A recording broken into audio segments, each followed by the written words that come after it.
안녕하세요. 응답하라 응답입니다. 연속해서 펠로폰네소스 이어서 하겠습니다.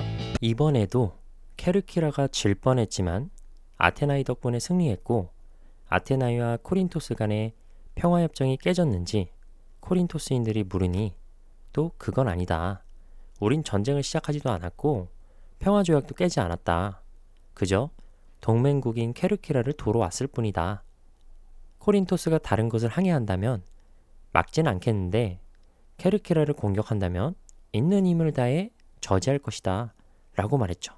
평화조약이 아직 유효한데도 아테나인들이 이번 해전에서 케르키라인들의 편이 되어 코린토스인들과 싸운 것이 코린토스인들이 아테나인들과 전쟁을 하게 된 첫 번째 원인이 되었습니다. 그 뒤 아테나인들과 펠로폰네소스인들 사이에 또 다른 분쟁이 발생한 것이 전쟁의 빌미가 되었는데요. 코린토스는 복수의 기회를 노리고 아테나인은 그런 적의를 느꼈습니다. 그래서 그 불똥이 코린토스의 식민시면서도 아테나인의 공물을 바치는 동맹국인 팔레네 지역의 포테이다이아인들에게 팔레네 성벽을 허물고 아테나이의 인지를 보내고 코린토스의 감독관을 추방하고 앞으로 해마다 파견되는 코린토스의 감독관을 받지 말라고 요구했던 거죠.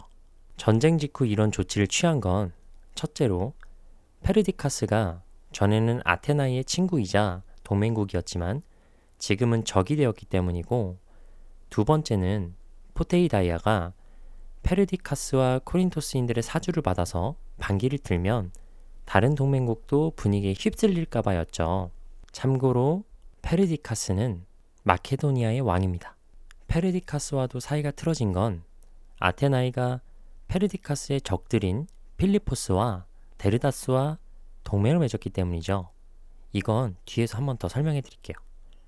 그래서 겁이 난 페르디카스는 아테나이와 펠로폰네소스인들과 전쟁에 휘말리게 하려고 라케다이몬에 사절단을 보내고, 포테이다이아가 반기를 들 때 대비해서 코린토스를 자기 편으로 만들려고 했습니다.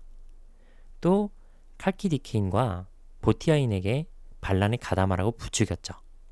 이런 내막을 알고도 도시의 반란을 예방하고 싶던 아테나이는 함대 지휘관들에게서 포테이다이아의 인지를 잡고 성벽을 허물고 이웃 도시들도 반란을 들지 못하도록 엄중히 감시하라고 했습니다. 포테이다이아인들은 새로운 조치를 철회하도록 아테나이의 사절단을 보내고 만일을 위해 코린토스인들과 함께 라케다이몬에도 갔습니다.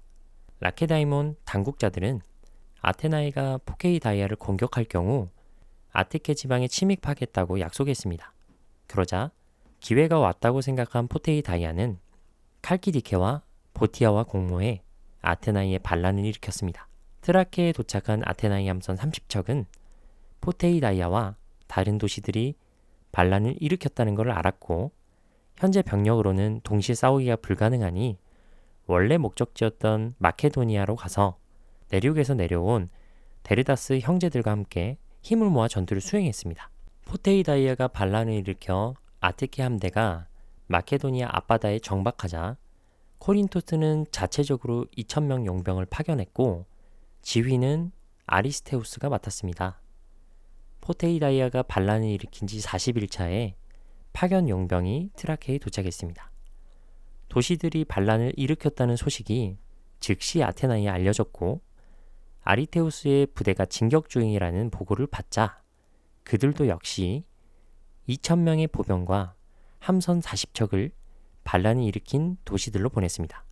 두 진영은 전투를 치르게 되고 아리테우스와 정예군이 속한 측은 승기를 잡아갔지만 다른 부대는 아테나이의 배에서 아리테우스는 포테이다이아 쪽으로 들어가 대원 몇몇은 목숨을 잃었지만 대부분은 구했습니다. 양쪽 다 기병대는 전투에 참가하지 않았고 전투가 끝난 뒤 아테나이는 승전비를 세우고 잠시 휴전했습니다. 포테이다이아와 동맹군은 300명 가까이 전사했고 아테나이는 자국 시민 150명과 지휘장군 칼리아스를 잃었습니다. 아테나이는 중무장 병력 1,000명을 추가로 보냈고 포테이다이아는 육로도 봉쇄가 되고 바닷길도 함선으로 봉쇄가 되었습니다. 도시가 봉쇄되자 아리스테우스는 지원이 오거나 기적이 없으면 가망이 없다고 봐서 포테이다이안들에게 군량이 더 오래 지속되도록 500명만 남겨두고 배를 타고 모두 떠나기를 권하며 자신은 뒤에 남은 자들과 함께 하겠다고 했는데 조언이 실패했습니다.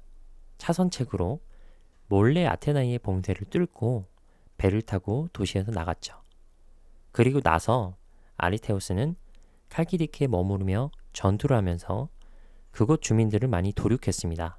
포테이다이아를 봉쇄한 뒤 포르미오는 중무장 보병 1600명을 이끌고 가서 칼키디케와 보티아를 약탈했고 그 지역의 소도시 몇 군데를 함락했습니다. 이렇게 아테나이와 펠로폰네소스는 서로 반목하게 되었습니다. 하지만 직접적인 전쟁은 아니었고 아직 휴전협정은 여전히 유효했습니다.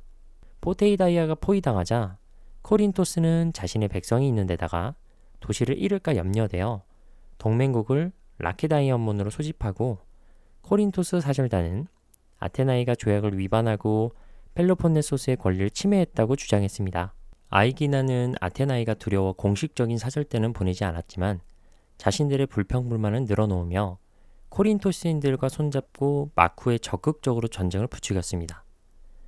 라케다이아는 동맹국가 아테나이의 부당행위를 당했다고 주장하는 자들을 모아 회의를 열고 그들에게 발언할 기회를 주었습니다. 메가라 역시 발언했으며 마지막으로 코린토스도 발언했습니다. 라케다이모는 정체성과 사회제도를 과신한 나머지 다른 사람의 말을 귀 기울이지 않고 신중하지만 그만큼 외교에 능숙하지 못하고 코린토스가 수차례 아테나이에 대해 말했지만 하나도 안 듣고 피해를 보고 나서야 동맹국을 불러들여서 이야기를 듣는다고 했습니다. 만약 아테나이가 헬라스를 공격하고 은폐해서 라케다이몬이 모를 수도 있다면 코린토스가 설명해야 했다고 말이죠. 케르키라를 빼앗겼으며 포테이다이아가 포위당한 책임은 여러분 자신에게 있습니다. 첫째, 페르시아 전쟁이 끝난 후 아테나이가 도시를 요새화하는 것을 허용했습니다. 둘째, 나중에 긴 성벽들을 쌓는 것을 허용했습니다. 셋째, 오늘까지 여전히 아테나이에 예속됐고 동맹국의 자유까지 유보하고 있습니다. 여기 모인 것이 우리가 부당한 짓을 당했는지 중요한 게 아니라 어떻게 그것을 대갚아 줄지 따져야 됩니다. 아테나이의 잠식을 알면서 아무 조치도 취하지 않는다면 아테나이는 세차게 밀어붙일 겁니다. 라케다이몬만 적의 세력이 커지기 시작할 때 제압 안 하고 세력이 2배로 커지기를 기다리고 있습니다. 페르시아 전쟁만 해도 여러분은 믿음직했지만 지금은 아닙니다. 알다시피 페르시아인들은 대지의 끝에서 다가와 라케다이몬과 효과적으로 맞서기 전에 펠로폰네소스에 도착했습니다. 아테나이는 페르시아인들과 달리 라케다이몬과 가까이 살지만 당신들은 아테나이를 못 본 척 할 뿐만 아니라 공격하는 대신 공격해오길 기다리고 그래서 훨씬 더 강해진 적과 싸우게 되어 여러분은 자신을 운에 맡기고 있습니다. 페르시아가 진 것은 그들 자신의 실수 탓이며 우리가 아테나이의 공격을 버텨낸 것은 라케다이몬의 도움이 아닌 그들 자신의 실수 탓입니다.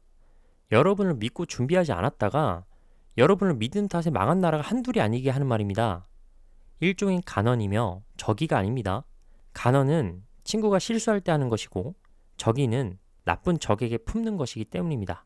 라케다이몬은 이제 그만 늦장 부리십시오.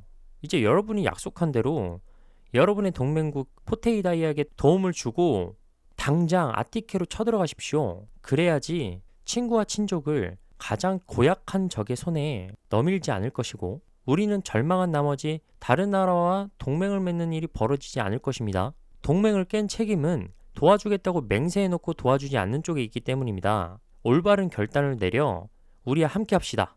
그런데 마침 그 전에 아테나이 사절단도 다른 용무로 라케다이몬에 와 있었습니다. 네, 오늘 잘 들으셨나요? 오늘 여기까지 하고 다음에 또 계속 해드릴게요. 좋아요, 구독은 힘이 됩니다. 감사합니다. 다음에 또 만나요.